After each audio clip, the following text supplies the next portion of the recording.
Este pasado fin de semana se presentó en sociedad la Fundación Josep Lluís Blasco, nacida para encender la llama del valencianismo y corresponder a la ilusión de la gente que aún cree en esta identidad. Parece que tiene madera, que tiene el fuelle necesario y la chimenea. Solo falta quizás encontrar una chispa. Hay un hombre con esa misión. Pere Mayor, molt bona nit. Molt bona nit. Per què naix esta fundació i com està financiada? Bueno, en primer lloc, la Fundació naix és un projecte que ja fa temps que portàvem en ment un grup de persones vinculades al valencianisme polític, sense cap dubte, i inclús encara us diria més clar, és a dir, majoritàriament, per no dir tots, a lo que és el Bloc Nacionalista Valencià. Ara bé, no hem volgut fer una fundació, diguem-ne, articulada al Bloc Nacionalista Valencià, perquè d'alguna manera això ens permet tindre, diguem-ne, un pas d'independència, no? Vull dir, la Fundació pot dedicar-se a coses que normalment els partits diguem-ne, sempre ho retarden, perquè les campanyes electorals sempre hi ha coses més urgents, vull dir, tot el que és el tema de reflexió, de pensament, d'anàlisi, vull dir, és una cosa que li costa molt més, no? La voluntat de la Fundació és, com el seu nom diu, una fundació valencianista i demòcrata, Josep Lluís Blasco, és ajudar a reflexionar, a compartir, a debatre tot allò que tinga que veure amb el valencianisme i fonamentalment amb el valencianisme polític. I el fet de posar-li el nom de Blasco, Josep Lluís Blasco ha estat una persona dels pensadors més importants del món de la filosofia i del valencianisme en aquestes últimes èpoques, i Josep Lluís Blasco que va ser una persona coherent en la seva vida, no? Vull dir, des de la joventut fins a la seva desaparició prematura, diria jo, ha estat una persona molt coherent en el que ha estat tota l'evolució del valencianisme, i ella ha participat molt de la teoria i del debat del valencianisme polític. Com està financiada esta fundació? La fundació ara, bàsicament, per a constituir-la, el que hem fet ha estat depositar un fons d'art. Això s'ha estat peritat, no? I això és el que es presenta davant de l'administració, davant de la Generalitat, per a constituir-la, i després el finançament serà un finançament via privada, també en convenis i acords amb institucions per a fer coses concretes, vull dir, i recaptar fons, evidentment, demanant diners a la gent, i a la gent que, evidentment, ho pugui aportar, cadascú a la seva mesura, i el que farem serà aquests diners invertir-los en tot allò que és la causa del valencianisme, i repeteix fonamentalment amb el valencianisme polític. I dic això del valencianisme polític perquè existeixen altres fundacions i altres institucions que es dediquen a temes de llengua i de cultura, que tot això està molt bé, però nosaltres entenem que tot això, si finalment no es tradueix en la presència d'una força política, pensem que és una feina que no va enlloc. Quin ha sigut aquest problema, aquest estigma fonamental per a que la feina tal vegada que s'ha fet durant molts anys no arribi a enlloc o no arribi a tindre aquest pes polític que moltes persones, pel que moltes persones han treballat? A veure, jo crec que la situació del valencianisme ara, si el comparem a fa 30 anys o a fa 70 anys, ja ha crescut, hi ha molta més gent valencianista i en consciència.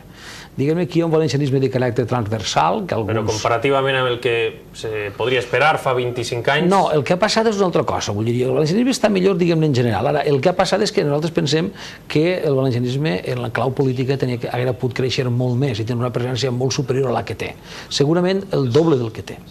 I un dels entrebancs fonamentals perquè això no passara ha estat, evidentment, els atacs que ha rebut el mateix sistema polític. El sistema polític, amb la clàusula del 5% d'àmbit territorial, va estar un tapó i encara avui és un hàndicap important per estar present en el Parlament i fer vida institucional, i també, evidentment, per què no dir-ho, hi ha hagut una instrumentalització en clau política i partidista de tot allò que ha estat el fantasma del catalanisme i una mena de Sant Benito que els han posat damunt, que alguns han tingut interès en posar damunt per a que justament el valencianisme no avançara, i sobretot en clau política. Jo crec que això ha anat reajustant-se, però encara queda molta feina per fer, sense dubte.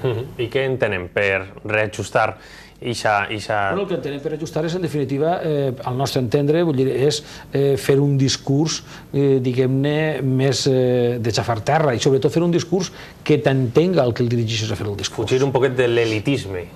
Fugir una miqueta, dic, una cosa és les teoritzacions i els grans pensaments, i una altra cosa és que aquest discurs portar-lo al terreny de que t'entenguen, efectivament t'entenguen les masses, i la gent que comparteix la idea de la necessitat de construir una força política valencianista, demòcrata, que tinga pes, puga jugar a aquesta carta. Avui en dia les masses encara no entenen ben bé el missatge del blog, el que jo crec que el Bloc Nacionalista Valencià, i jo he estat dirigent del Bloc, el Bloc, evidentment, ha tingut molts entrebancs i sobretot ha tingut una manca de suport, sobretot en mitjans de comunicació, però concretament el missatge s'entén o no acaba d'entendre's? No, jo crec que una bona part del missatge, i parlo de quan jo estava dirigent del Bloc i tal, jo crec que una bona part del missatge no és que no s'entén, és que hi ha un Sant Benito que t'han posat damunt, i jo conto molt en l'exemple, aquell que em va passar un dia en un forn, quan una fornera, de prop d'allí de la seu del partit, em va dir: mira, li voldria fer una pregunta,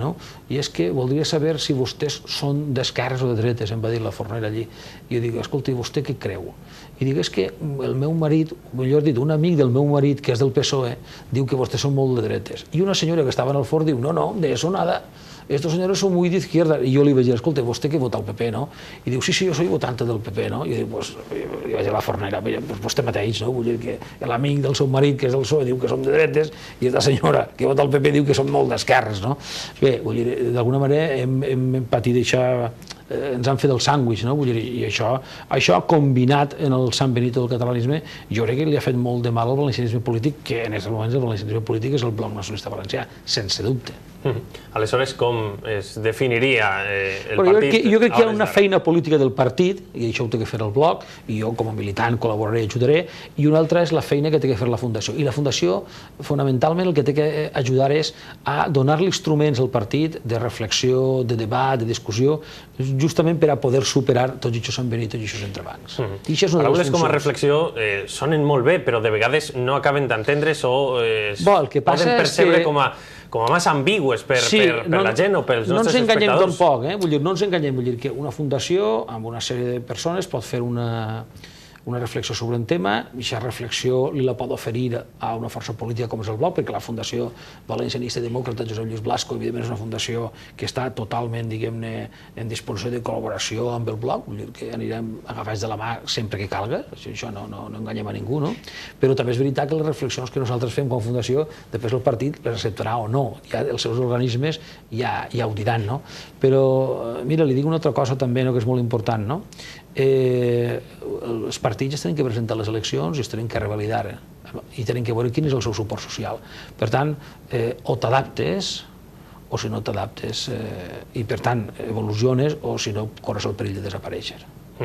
Hi ha un seriós risc de poder desaparèixer? No, jo crec que ja existeix una necessitat, hi ha un percentatge de presència social que existeix en tot el territori valencià, en tot el País Valencià existeix aquesta necessitat, i jo crec que si desapareguera una força política com el que representarà el Bloc, n'apareixeria una altra, d'això no tinc el mínim dubte. Una altra cosa és que hi ha que tindre, diguem-ne, la constància i poder fer el treball i la intel·ligència per a fer que això creixca i fer-li veure a tota aquella gent que crega en la necessitat que els valencians volen tindre un futur com a poble. Això no hi ha cap poble en el món que això no ho traduïsca en presència d'una o més forces polítiques identificades en aquest país. Les idees que puguen eixir d'aquesta fundació seran claus per al programa electoral de l'any que ve? Bé, el nostre interès no és fer els programes electorals del Bloc. El Bloc Nacionalista Valencià que faci els seus programes. Ara bé, nosaltres, evidentment, sí que li facilitarem, és a dir, sí que li donarem, diguem-ne, suport i idees, i ells que agafen les que creguen convenients. Perquè jo també crec que un laboratori d'idees és això, és un laboratori... Quantes persones composaran aquest laboratori? En un principi hi ha un patronat i hi ha al voltant d'unes 25 persones. I quines 25 persones? I quins noms? Però hi ha molts noms que són, evidentment, la majoria... Entre els més coneguts. Està el vicepresident, que és Francesc Pérez Moragón, hi ha gent com Joan Manzanet, hi ha gent professor com el professor Josep Maria Ulló, hi ha gent, en fi, hi ha molta gent. Ara bé, la nostra pretensió no és que ho fem, és que estem en el patronat i és que dirigim la fundació. Gent d'ahir pot participar, però volem convidar a gent que estigui vinculada al valencianisme o no, però que vulgui col·laborar.